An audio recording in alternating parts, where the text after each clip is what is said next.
人眼之所以能看得见物品，是因为有光，但是单纯照亮跟学会控光是两回事。很多时候在家里不管怎么拍，照片就是不好看。这部影片中，小蓝狐将实际示范，让你直观的从手机萤幕上看到家中的日光灯是如何默默的让你拍出丑照的2个原因，赶快学起来。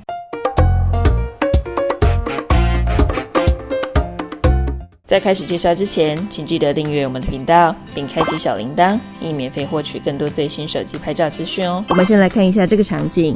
目前手机画面上看到的是直接用家里头顶上的日光灯来打光，没有额外用摄影灯补光的样子，看起来光线比较昏暗，照片没有什么精神。因此，我们就会加上补光灯来加强光线，让画面变亮一点。当我们将补光灯打开之后，会看到即便室内日光灯还是开着的，但由于摄影用的灯泡亮度会比一般家用灯泡亮度还要高，当摄影灯打开之后，周围的环境光就瞬间变得不那么亮了。当然，在摄影灯的对向侧，若光线不足，可以使用反光板来做局部提亮。虽然摄影灯泡可以压过其他光线，但还是要记得关闭室内日光灯。第一个原因是因为目前手机萤幕上看到的是同时开着家中日光灯以及摄影补光灯的样子。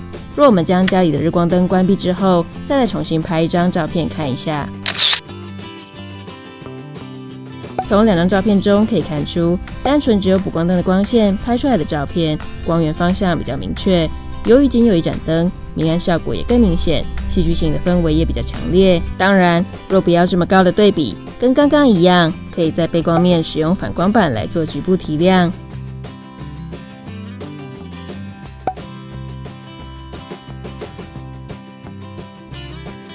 另外，可能因为要营造放松舒适的居家环境，装设的灯泡是暖黄光。这里摄影灯一样不变，我们再将头顶的日光灯打开。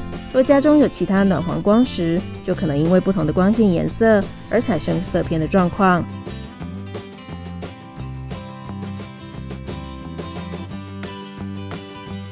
会发现拍起来的照片有偏色的问题，这也就是为什么摄影灯泡我们通常会选择5500K 的色温，能更好的捕捉主体的实际颜色。若你的家中除了日光灯之外，还有落地灯、射灯、层板灯等，也记得要尽量关闭。另一个原因是因为我们先将全部的灯光都关闭，逐步来看一下光影的变化。有影子的地方就会有光，阴影会产生在光线的对向侧。当我们先打开头顶的日光灯时，画面上就会有一个阴影，因此就可以往反向推出光源的位置。日光灯开着的同时，若我们再打一个摄影灯，从画面上可以看到补光灯的对向侧也会产生另外一个阴影，也就是碗的左边出现了2个重叠的影子。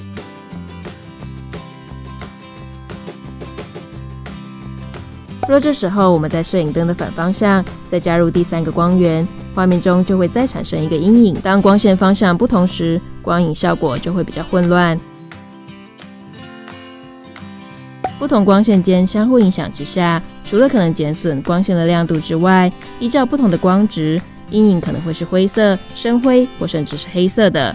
若画面上出现太多灰灰黑黑的阴影，又是各自不同的方向、深浅、大小时，照片就会变得比较不简洁。混乱的光影会让画面看起来很显脏。以后当你在拍摄时，记得关闭家中灯光，一个小小的动作就能让你大幅避开拍丑照的风险哦。在家用手机就能拍，你学会了吗？若在拍照上有任何问题或关于道具的安排，可以留言给我们，我们将整理好之后拍成教学影片回复哦。拍照并不难，记得试试看。